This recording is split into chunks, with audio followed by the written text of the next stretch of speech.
All right, this is Reality Storyline Decoded, the podcast. I'm your host, David Mivshek. This is episode 9.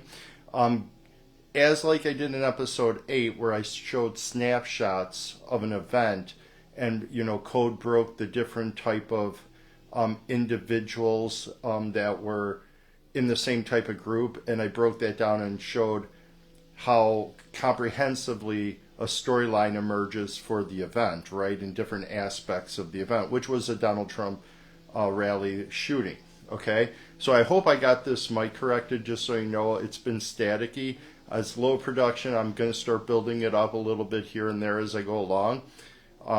But today now, there's the landscapers outside with, mowing or whatever they're doing, cutting trees and stuff. So hopefully that's not picked up, but I hope that the white noise and static type is, not there, and also my voice is going to be a little bit clearer and louder for you. So I'll find that out after I post it, right? So similarly to the Donald Trump shooting, this is going to be a case of abduction that happened back in 2019. The perpetrator's name is Jake Thomas Patterson, who is now spending life in jail, like 2 double life sentences or whatever. And the abducted her name is Jayme Closs, Closs. Now, when the abductor, he had previously seen her get off the bus, and she was, I'm not sure how old at the time, I believe 13 or 14, okay? And he was above 18, whatever his age was. I think he was like 19, 20, 21, right around that. And he said when he first initially saw Jayme get off the school bus, by her house, that he knew that was a girl he was going to take. Okay, so we know he's a little loopy there, right? So he had gone back and to the parents' house where Jayme lived and tried to, knock on the door or different things, but so I don't know the exact situations in each case. It didn't work out. He wasn't able to get close enough to Jayme, or nobody opened the door or whatever it was. Nobody knew who he was, right? So nobody knew he was after her. She didn't know nothing. And so one day he goes over there, I believe it was in the evening or nighttime, and he goes over there to try to abduct her, whatever, he's putting on as a show to try to get them to open the door. I believe the father looks out the window and has like a flashlight, so it must have been dark out. And as far as I understand, according to the story, Jake Patterson, the abductor, saw the father in the window and shot the father, okay, and killed him. So not only did he try to abduct Jayme, he actually shot Jayme's father. And then when he did finally get in the house, he got his way in the house somehow, maneuvered his way in.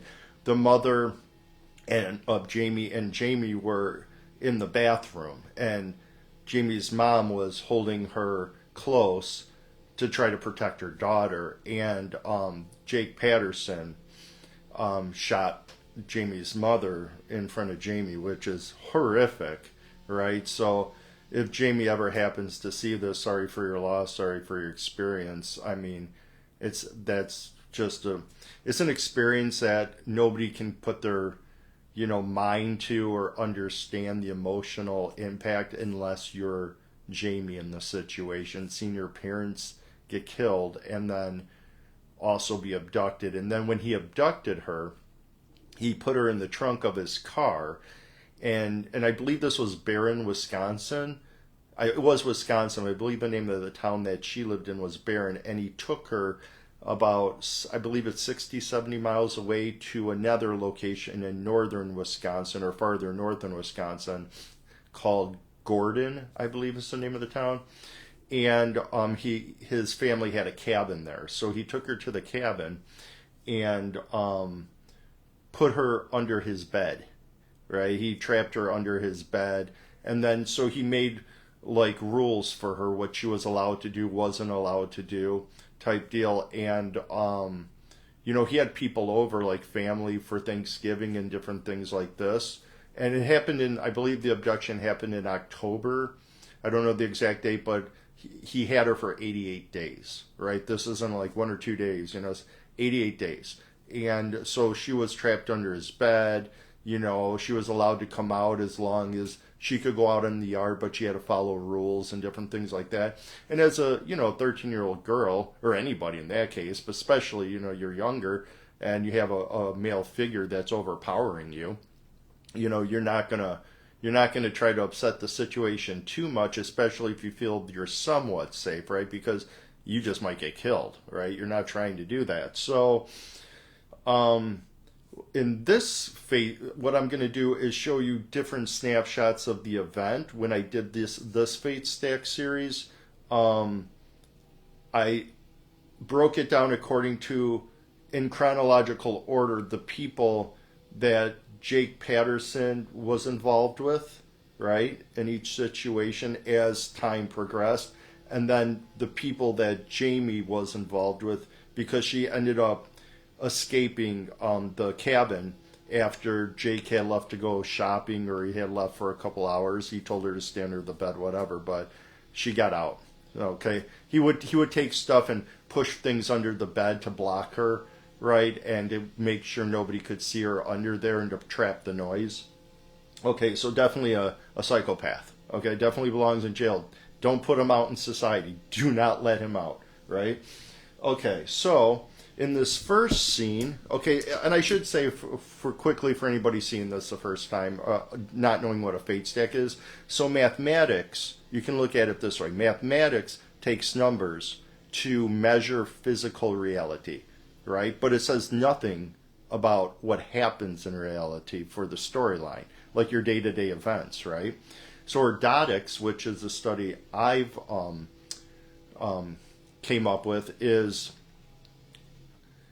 the study takes, instead of numbers, it takes letters, alphabetical letters, right, to measure the storyline of life, okay?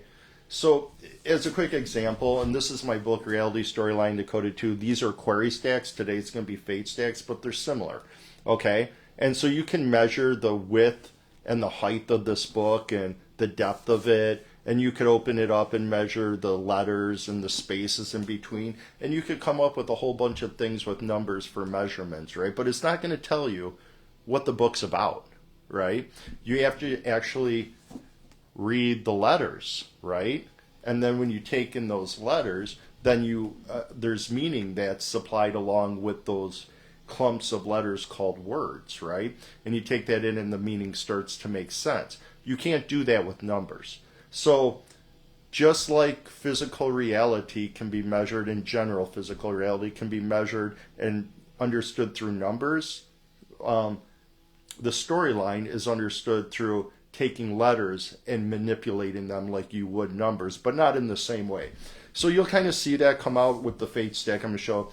And I do have other episodes with fate stacks, and I talk about the rules for how to build them and how the solution, comes out.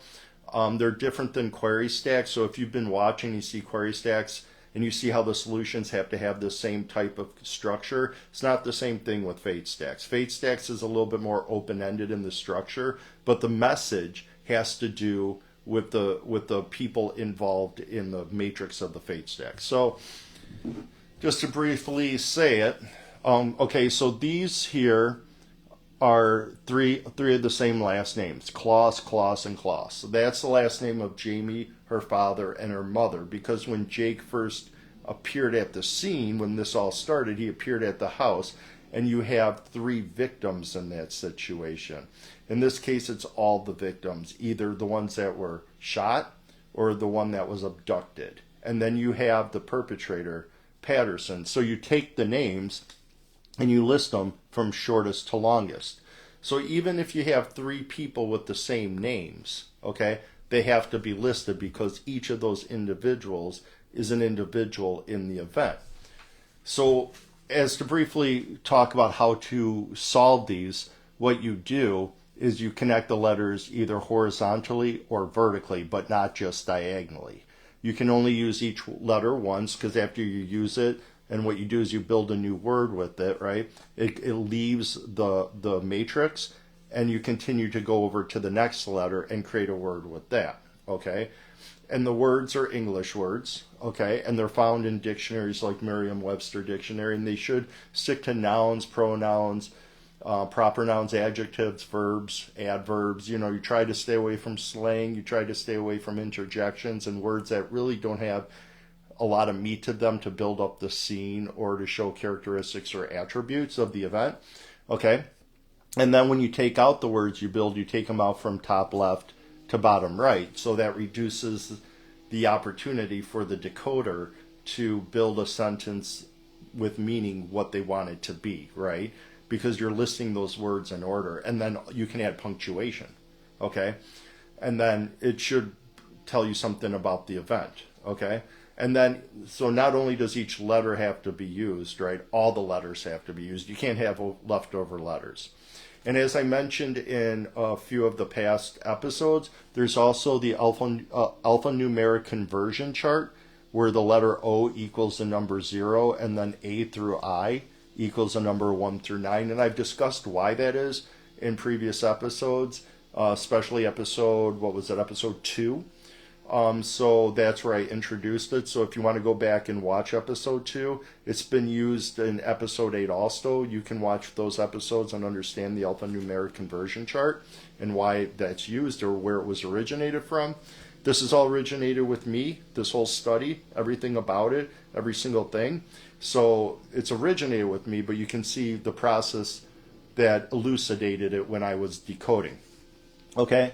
So what I'm going to do is connect these letters in the same fashion I have done already in previous fate stacks that I'd shown, and query stacks, because they all connect the same way, but the solutions are different and the type of solutions that come out are different, which you would see if you go back and watch. Okay, so the first word, and I box them in so you can, see the word together in a box rather than trying to use lines, I guess, to try to show connections of letters, because it can get confusing when you look at a matrix in total.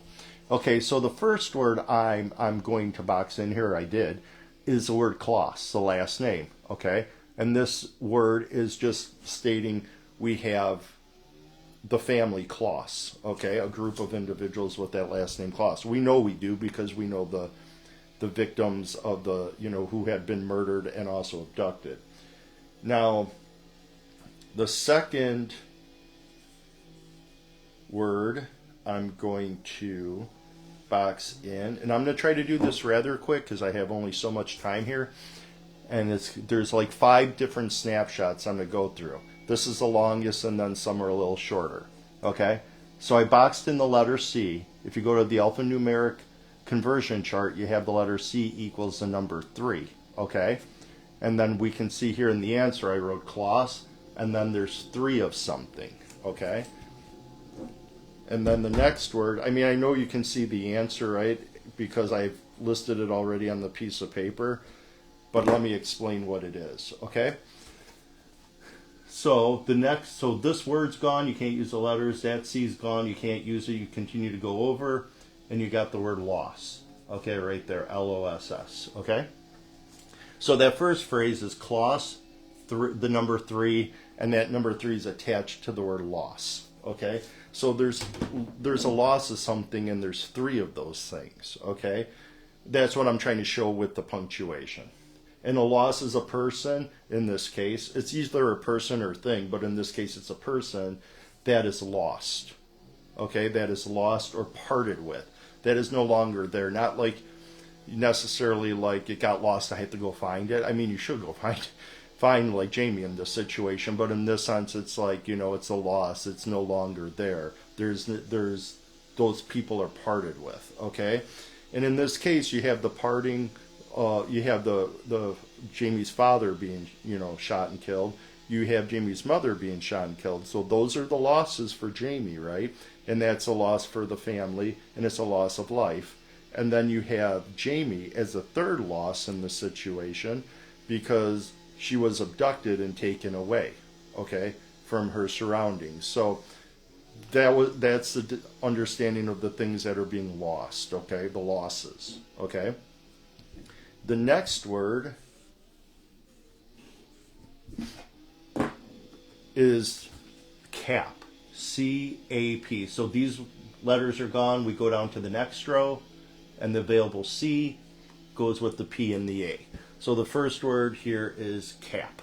And in this sense, cap is a slang, and it's indicative to the situation, right? It matches the situation. Although we try to stay away from slangs as decoders when we do this, they do appear. And capping someone is slang, but it's a known word. It's not something that's just on the streets of, like, New York or, L.A. It's a well-known word for the word of, to shoot someone with a firearm. I'm going to cap their blank, right? So to shoot someone with a firearm, which we know Jake Patterson did.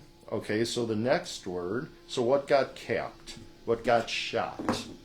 And in this case, I'm taking the cap's gone, so I got the L, the O, and the T, and it's the word lot. Okay, and this isn't like a lot, like a big quantity. Lot means you have a lot of something, right? It's a number. I'm reading definitions over here, so that's why I look over here. It's a number of associated persons, okay? Like a crew, a set, a crowd, or a family. A group, like a tribe.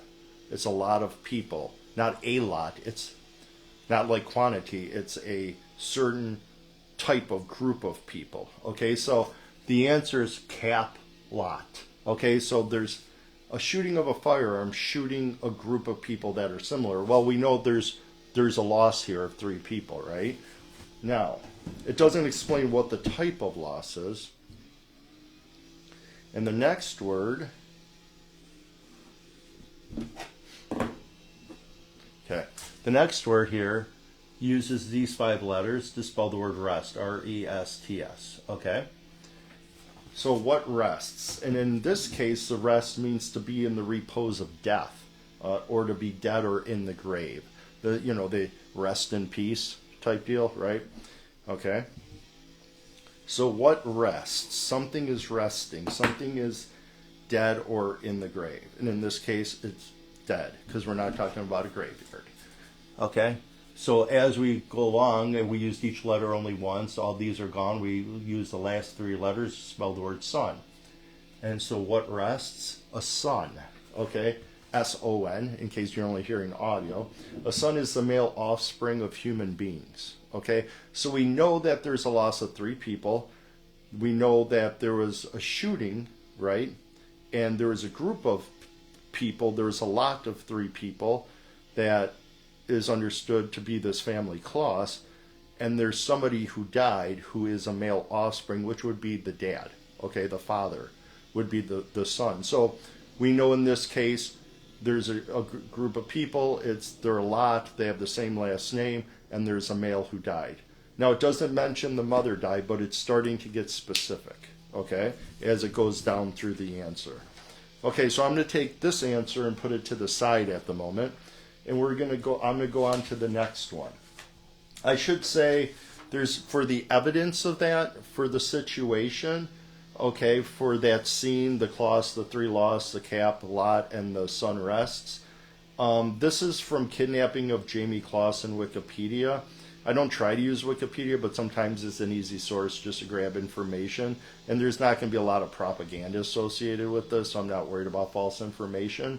But within that, it talks about, it says, and I quote, Jayme Lynn Closs was abducted from her family's home by an assailant who fatally shot her father and mother, okay?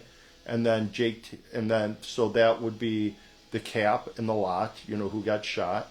And then Jake Thomas Patterson was taken into custody and told police he kidnapped Closs and killed her parents. So that talks about him, admitting to what he had done. Okay, about the shooting and the killing and the loss of the family members and the abduction. Okay. So in the next situation, now Patterson takes Jayme with him, okay, and puts her in the car. So now you got not 3 people involved, or 4 people involved, I should say. You have 2, okay? So as we'll say the scene moves on through the event, we have a new snapshot of it with 2 different people, or two of the same people, but now alone, okay, without the mother and the father available, okay? So I had built a fate stack with the last name Closs for Jayme and Patterson for Jake Patterson, the weirdo. Okay. Or the piece of demon poop, however you want to look at them. All right? So now what you do is you box in the letters the same way, left horizontally or vertically. And in this case, we have the word pact, P-A-C-T, okay? And what's a pact? In this sense, I'm flipping my definitions over here. A pact is a compact, okay, or an agreement, understanding, or covenant between two or more parties. And then we'll say in this case, we're using the understanding aspect of it. It's an understanding between two or more parties, okay? Now, so what's the understanding about? We'll box in the next word. I really hope you can't hear all that landscaping too much. I'm like, really? I get rid of the static and there goes the landscaping. Okay. Anyway, so we have the word lost, L-O-S-T. Now, it could also be the word sloth if you wanted to be, but that's where a little bit of subjectiveness comes in understanding the story, to understand what the word is, how it fits in the sentence to make it have meaning, right? So it's like back engineering something. You don't know necessarily how it works, but you can see when you piece the pieces together, it works. So you know that's the way it's supposed to go. Okay, so lost. So pact is lost. There's a pact, lost. And in this case, lost means to undergo defeat, to fail a goal, okay? So the pact is lost. It's the goal of the pact has not been met, okay? Now, what's that pact or the loss? Okay, so in the situation where when Jayme was abducted, when she was like under the bed and stuff, and this is quoting from the story I'm Lost, I Don't Know Where I Am. Woman describes moment she found Jayme Closs, CBS News, okay? And it states, he spent 88 days making Jayme hide under his bed whenever he left or someone came to the house. Patterson devised a system to keep Closs squired, I think it's supposed to be squirreled, away under the bed, and he threatened that bad things would happen if she moved, right? On January 10th, he told the teen he would be gone for several hours, and that is when she managed to escape the house and find help. So we know he is the one that made this agreement, in his mind, it's an agreement, right? That she would not leave the house, she would not, she had to stay under the bed. And that was what she had to understand she had to do, okay? So that's an understanding between both of them, and she kept with that because she feared what would happen if I don't, right? So that's the understanding, and whose understanding or whose pact was that, and who came up with that? And in this instance, we have the word señors, S-E-N-O-R''S. It's his pact. Now, señor's definition is a Spanish or Spanish-speaking man. Now, I don't know if Jake Patterson can speak Spanish. I don't think he's a Spanish man. Based on the looks, I tried to find out his descent. But sometimes when these codes go through, or the solutions come out of the codes, there'll be some kind of like analogous terms, right? That's trying to use the basis of the meaning, like a man, right? Instead of being a Spanish-speaking man or a Spanish man, he's a man. And it's using the word señor as kind of like, I don't know, and this might be a little bit making an excuse, but I kind of hear it in my head as not so computerized, like a voice like Pack Lost and yours, like that. It's more like Pack Lost and yours. Kind of like there's some little type of flair to the emotions within the story code, okay? Because if you haven't seen any previous episodes, if these codes are in these names, right, we know the human people involved didn't put them there. We know no ancient humans came up with some rudimentary names, and then these names got changed throughout the years, and all these people came together with names and got married and whatever. We know nobody devised a system that was human. And if extraterrestrials did it, that means they had to develop language, they had to give humans language, they had to give humans vocal cords to be able to pronounce language, tongues. So by that time you're piecing together a whole person, you might as well just call it God. God's script, God's plan. Okay? And a lot of people would say, well, I don't want to believe that because it has to do with an abduction. But that's because you believe God is this creature that is only good, right? Okay, so I've talked a little bit about that in some past episodes, and I understand people with faith of certain, religions will excuse that away and just say, well, then the storyline can't be there because that doesn't fit my understanding of God. Well, maybe you need to take your understanding of God and kind of bring it out just a little bit, because like in the Bible it says God is incomprehensible. A lot of people go around and say you'll never understand God, why he does things, it's mysterious, he's incomprehensible. Well, okay, that's fine if you want to stay there, but that doesn't mean you can't comprehend him a little bit more. Okay? So anyway, so that is the second snapshot between Closs and Patterson. So in the first one, the first answer involved her parents, and it talked about her parents, right?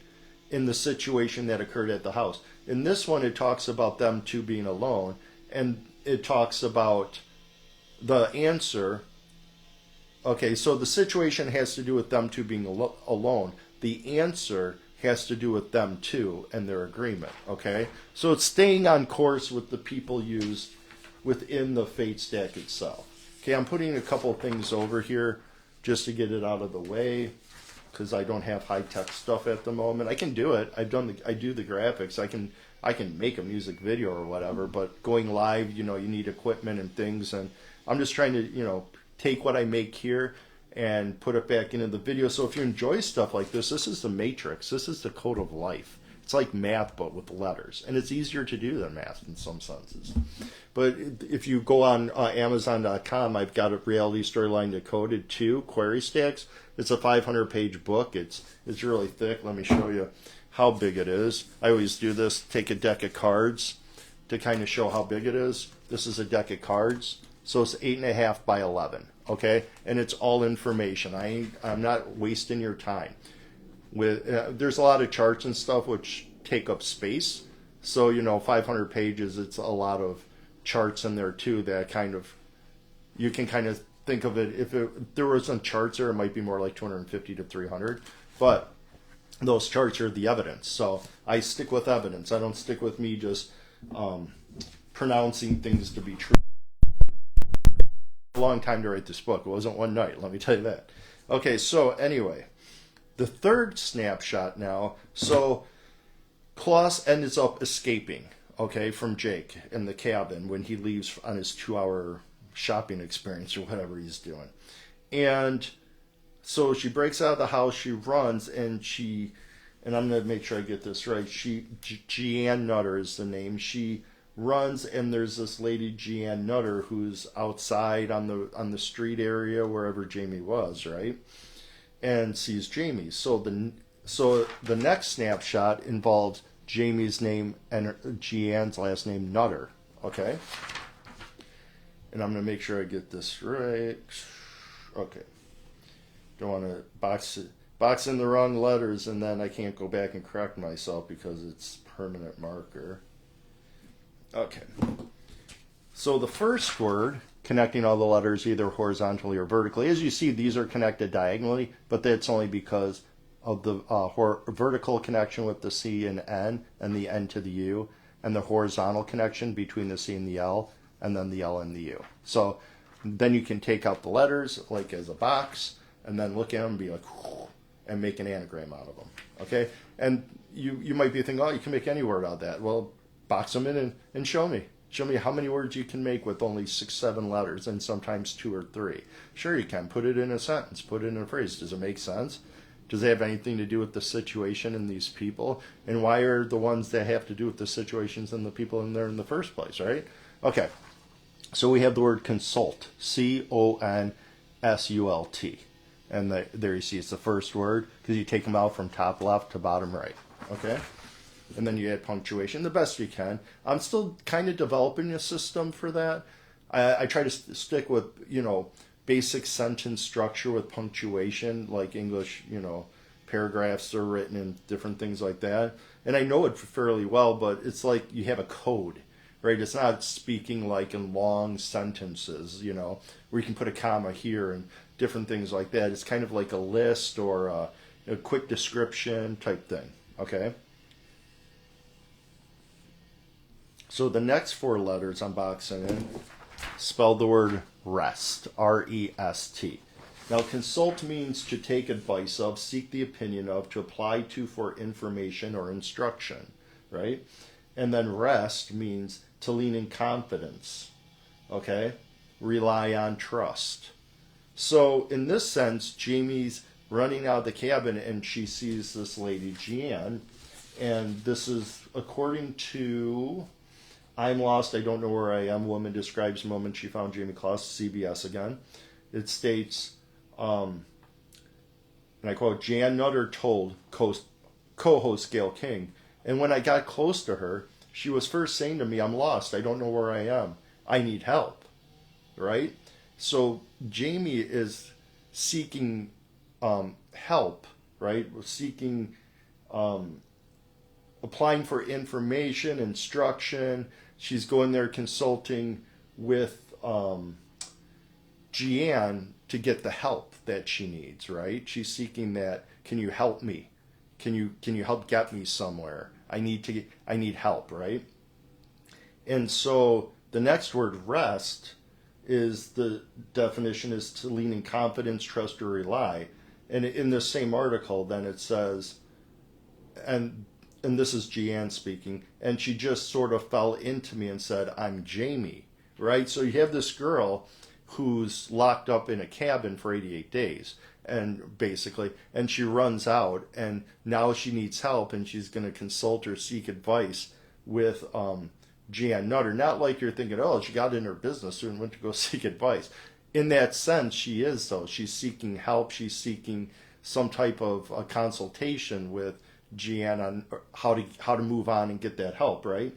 And then she basically then fell into the arms of Jan Nutter, right? Because she trusted her, she's relying on her,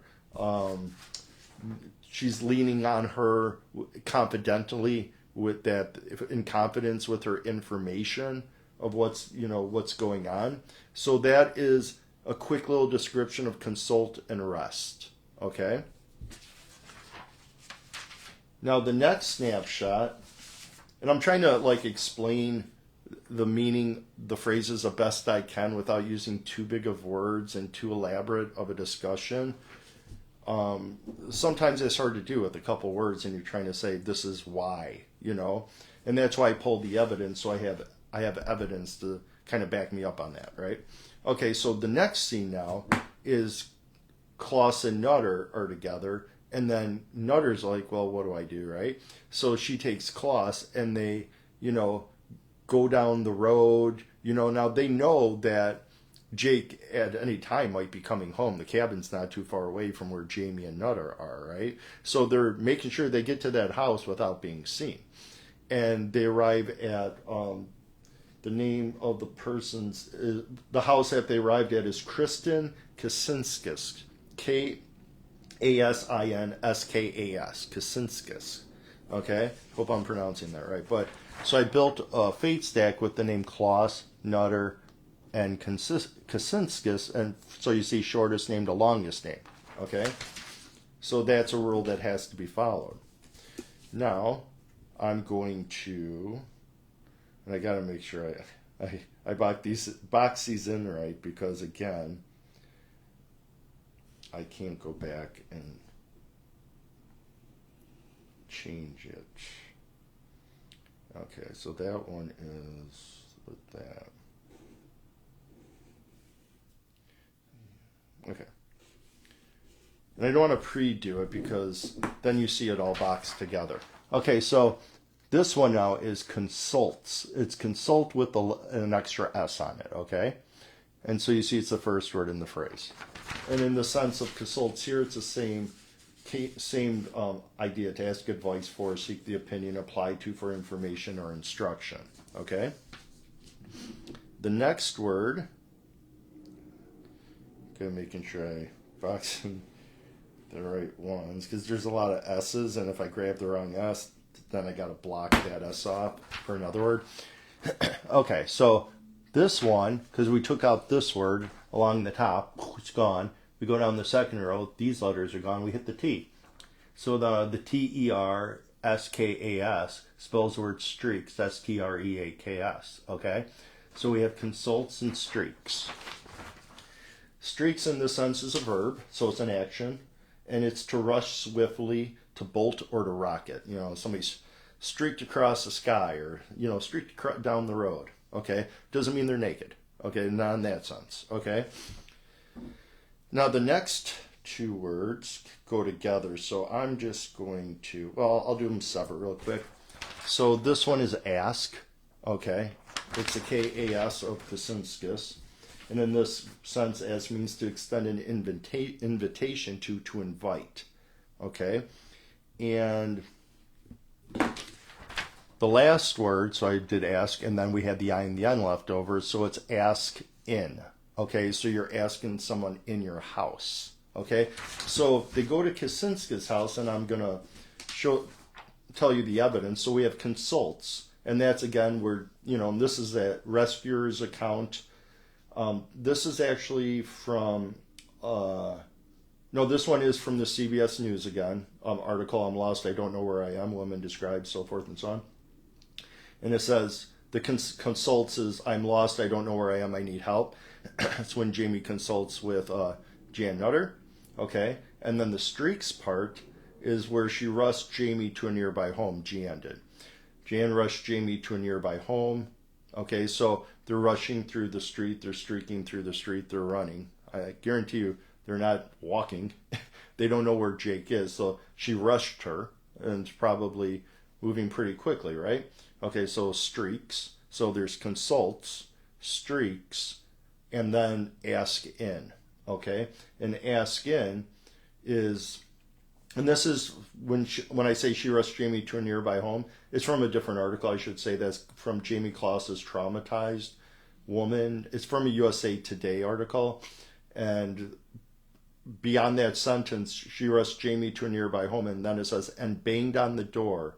Kristen Kasinskis opened it. Okay? So Kristen didn't know anything was happening.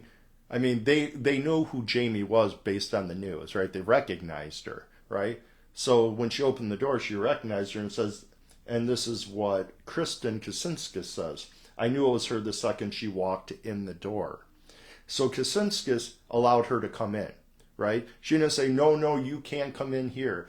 Leave my house. There was permission for her to come in through that threshold of the doorway, right?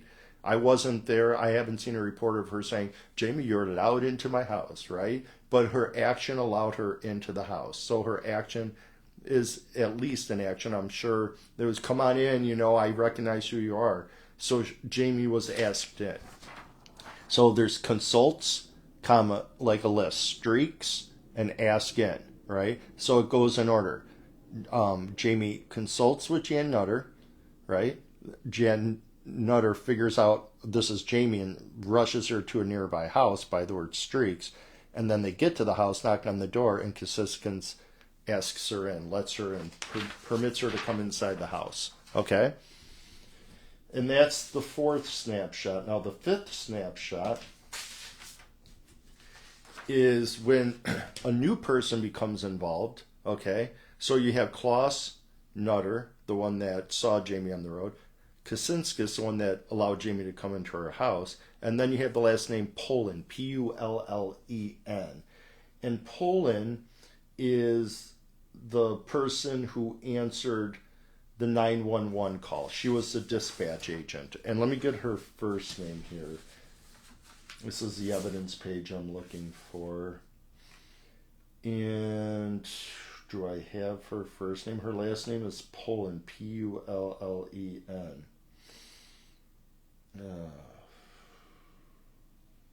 No, I do not. I just have a article that's Rescuers Account or Recount Dramatic Moments Jayme Closs was rescued, Wisconsin Teen to Safety says. Okay, so If I do, I'll bring it up on my way as I'm speaking about the evidence. But I don't see that I wrote her last name's Poland. You can look it up for the first name. And if Poland's watching or anybody knows her, I apologize. I'm not trying to be disrespectful. Okay, so the first word, and I got to make sure I get this right again. Okay, that is spelled by connecting letters horizontally or vertically, but never just diagonally, is the word consult again. Consult. Okay, you've seen that a few times now. One time with the letter S at the end, but so in this sense, it means the same thing: to ask advice, seek opinion of, look for instruction. Guidance is basically what Jayme was doing with Jan Nutter. And then it's the word rest, R-E-S-T. So consult, and then I boxed in the word rest. Okay? In this sense, rest means, again, to lean in confidence, or to trust, rely. So she consults with Jan. She relies on her. She rests her trust, with Jan. Okay? She falls into her, even, like physically. The next word is a new word for this. It's pull, P-U-L-L, okay? And pull means, in this sense, to draw the support or attention of, to attract, okay? So in the article, she was first saying to me, again, this is Jan speaking from that CBS News article, she was first saying to me, I'm lost, I don't know where I am, I need help, okay? And that's where I stopped talking about it, right? But Jan then says, so I hurried towards her, okay? So Jayme's presence pulled, and her probably emotional state, pulled Jan Nutter towards Jayme. Didn't make her run away. She didn't stay in one spot. She was pulled towards Jayme. And it says, I quickened my pace and got to her, and she just sort of fell into me and said, I'm Jayme. Okay, so that's kind of the full quote, where I was kind of only given part of the quote before just to talk about what the evidence said, okay? Or what the query stack answer said. So there's a consultation, right? Jayme falls into her arm. Now this word pull talks about a different aspect as that was happening. Jayme ended up consulting with her and relying on her because Jan ran towards her, right? It wasn't like Jan ran away and Jayme wasn't able to do any of those other two actions, okay? So then the next group, or the next word, I should say, not next group, but the next group, next group of letters makes the word down here, because we used all these are gone, poof, like a computer game or a video game, is S-N, or I'm sorry, the S, the N, the E, the A, the K, and the S for the word sneaks. Okay, so we have consult,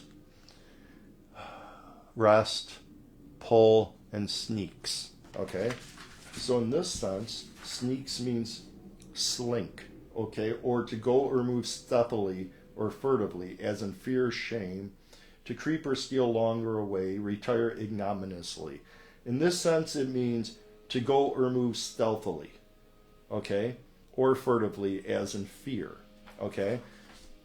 And we know, so in that scene with Jan and Jayme, there was consultation, there was the reliance to put confidence in Jan from Jayme, there was a pull of Jan towards Jayme to make any of this actually happen, and then sneaks is them, streaking, as the code said in the other Fate Stack snapshot, streaking, down the road to get to somebody's house to put Jayme into, some type of safer situation.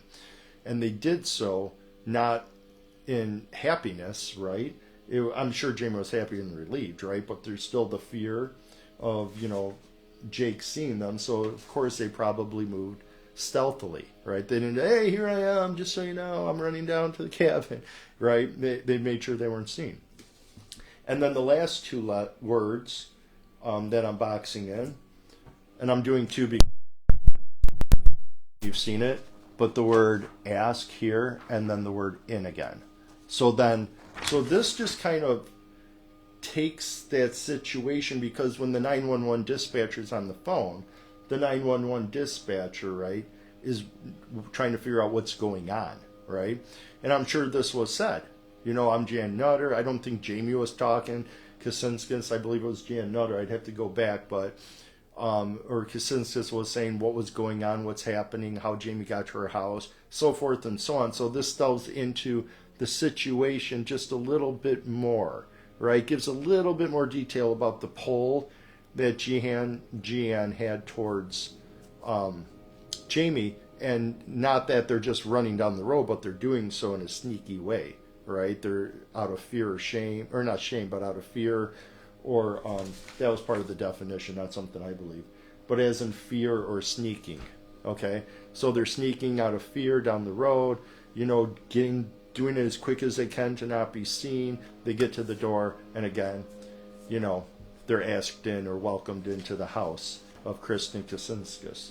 So those are 5 snapshots of the scene. Again, the first snapshot is the parents of Jayme with Jayme and Patterson, right? The little piece of demon poop who did this, and the abduction and the killing. And it talks about the loss of the family members because he shot the mother and the father, and the loss of Jayme taken away from her family and into a trunk of a car and abducted by Jake Patterson. And it talks about that, right? Well, it doesn't talk about the fact that she got abducted, but that's the whole scenario. And then the second part, where it's just the last names of Jayme, so Closs and Patterson, it goes into about her being trapped, or why she had to stay in where she was in the cabin, but then ultimately her escape, right? Because the pact was lost, okay? And then, or that agreement was lost or nixed or nilled or however you want to say it. And then the third scenario is when she leaves the cabin and she sees Jan Nutter. Now it's talking about, some type of meeting, looking to somebody for information or help or guidance. And then it also talks about, relying on somebody and putting your confidence in them, okay? And that would be Jayme doing that with Jan, because again, Jayme fell into Jan's arm and said she needed help. In the third situation, or in the fourth snapshot, right? Now you have the addition of Kaczynskis, so they go to the house to get help, a nearby house, and it talks about how they moved in the road to get to that house, and once they did, that they were allowed in. And then in the fifth snapshot, it adds in the last name Poland. That was a 911 dispatcher, and it kind of goes into a little bit more about, running down the road, not just bolting down the road, but doing it in a stealthy manner, out of fear, being sneaky. So, because Jake was going to be gone for 2 hours. Don't know how long he was really going to be gone. Was he still around? They couldn't be seen. It was the same neighborhood, same roads, nearby, cabins right down the road type deal. And then, so it talks about that. And then also when they met, Gian and Jayme, how Gian was compelled to go to Jayme to help her. So it's all right there in the information again. And so I showed this one in this episode because the other episode was about Donald Trump and the rally, right? The shooting at the rally. And I wanted to show a comparison with somebody who is not a notable figure with notoriety like Donald Trump, right?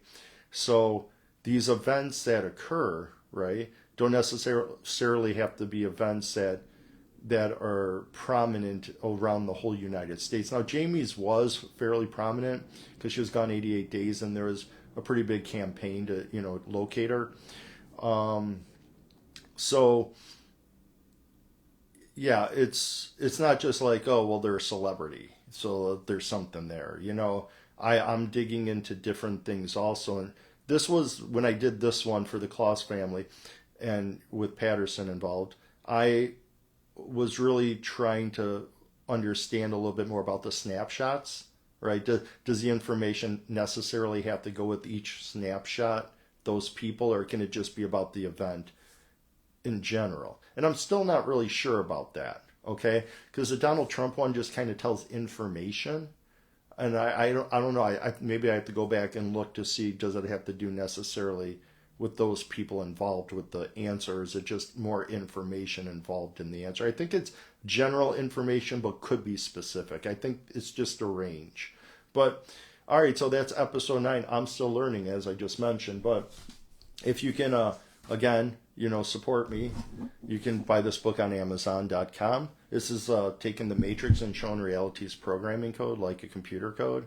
Okay, so also I have a song called Traffic Light Love by David Mivshek, my name. You can find that on all streaming services like your Spotify, Amazon Music, Apple, whatever. You can find it there. So, all right, just, a download helps me out, gives me a little bit of, coins in the bank, and try to keep this podcast going because I love my music. I love playing music. I love writing music. And this is basically, though, if somebody said, if you had to give up music and do this, would you do this? I'd be like, oh, yeah, because this is about reality. This is understanding who I am as a person and who you are as a person and what this all is that we live in. Because none of us put ourselves here, right? So I treat it like kind of like an escape room. I have so much time to figure out what I'm in, why I am anything in the first place. And then as, the time goes down, I only have so much time to figure that out. And so this has been like 25 years of my work.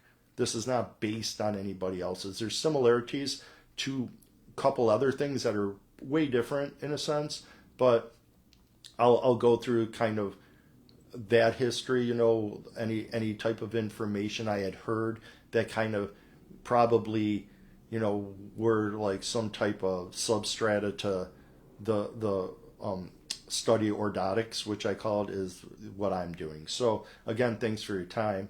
This was episode 9. See you on the next episode.